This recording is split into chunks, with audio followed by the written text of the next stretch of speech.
Hey guys, what's up? My name's EarthBound12 and welcome to part 33 of Let's Play EarthBound. In this episode we're gonna finally be going to Scaraba, so shut up kids. Stop whinging back there in the car. We're going to Scaraba now. Be quiet please. Anyway, if you saw that present back there, it was actually the Bracer of Kings, or whatever the hell it was we got last episode. You can get that on the way out if you did miss that coming through the first time. I prefer to get it early. There are some enemies that could cause you a little bit of grief in here, so...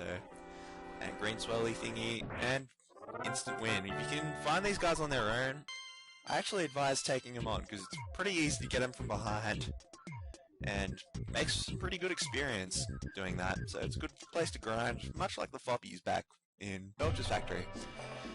But anyway, now I'm pretty much done here, and a big problem of mine was that recently I've kept neglecting to buy Jeff big bottle rockets, so I'm going to quickly go back to Foresight and do that now, and I'll see you guys back in Summers.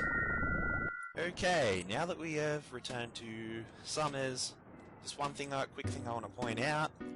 You remember that magic cake lady who tried to sell us that cake and we all got stoned and had a hallucination about an Indian boy and his princeship training or knightship training or whatever the fuck it was?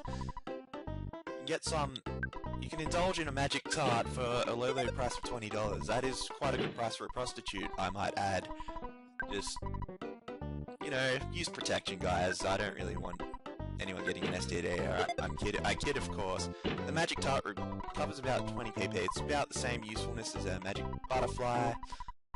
And I did say earlier that items here are very expensive and it's not really worthwhile coming here to get them, but unfortunately I want the big league bat because, well, that's going to be useful for a next boss fight.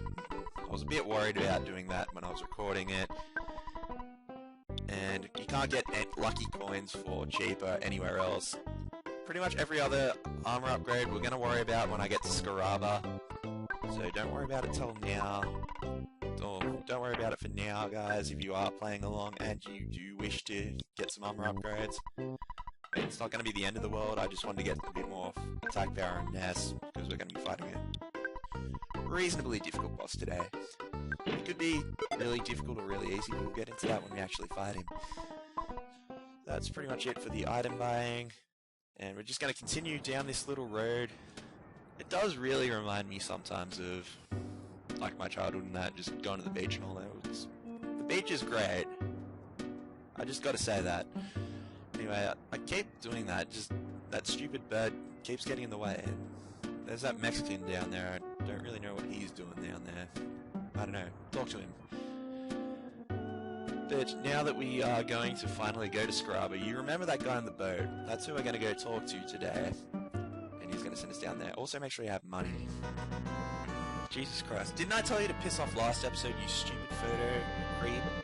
Pedophile, old man, Captain Pedo, Pedolicious, fuzzy, fuck you, pickle, dick shit. And see you later. If you come back later this episode, I swear to God I'm not going to be happy. But anyway, as I was saying, you remember this folk here, the husband of Magic Cake Lady, Stoner, Woman, whatever you want to call her, and luck would have determined the fate of our voyage. We're going to go down to Scaraba now. You can actually do this, as I said earlier, before you do those two your sanctuary locations. I prefer to get those two out of the way. One, because it creates the illusion of progress, and two, well, the enemies in Scaraba are quite difficult if you go in unprepared, and I do like to get the experience up for them. And if we went to Scaraba first, we'd probably find things a little bit harder. But anywho, as you can see, we are on a cruise, just cruising along the Mediterranean, or whatever the hell it's called. Love the music. It's just pretty good. Another example of the great soundtrack in this game, really. It's just nice, relaxing cruise down the thingy, and the captain is getting seasick. I mean, honestly... yes, he is from Dalam, and yes, we are quite the adventurers. But anyway, seriously, like, I thought people who are skippers of boats, of all people, shouldn't be getting seasick and just throwing up. And, you know, Ness, Paula, Jeff, and Pooh, they're all fine, but no, you have to throw up off the edge of the boat. I guess it's some fish food for the kitties, or fishies, or whatever the hell have you. It's getting a lot more dark and gloomy right now. I'm not liking what this is. Holy fuck, what the hell is that thing?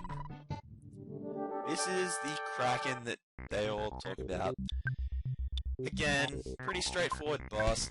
Your attacking strategies, strongest freeze spell from Paula and Pooh, strongest LPing, Love, Rockin' spell from Ness, and if you have any from Jeff, use the big bottle rockets, otherwise you just make do with the regular attacks.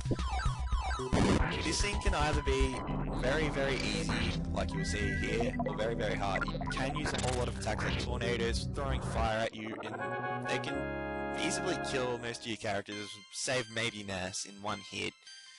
You're gonna be screwed.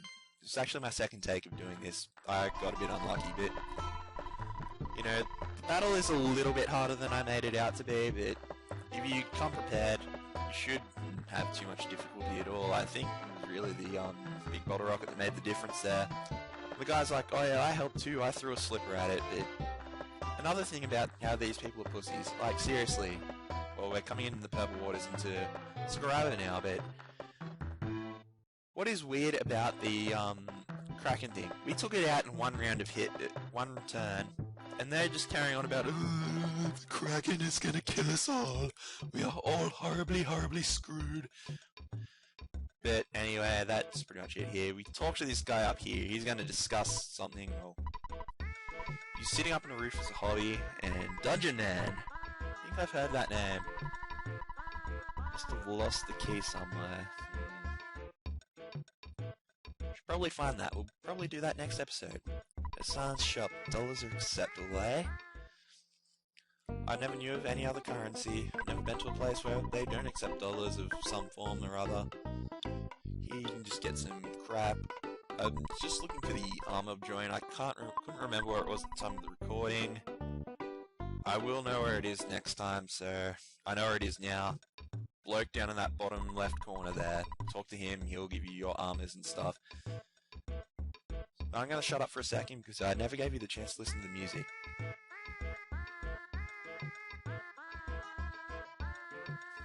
Just brilliant, isn't it? I know I'm circle jerking over the music quite a fair bit, but anyway, I'm gonna save the game here. I'm gonna call it an episode. And next time on EarthBound, we're gonna be going down and looking for that key for Dungeon Man, I guess, and maybe exploring that hieroglyph thing. So, thank you all for watching. Good night, everybody.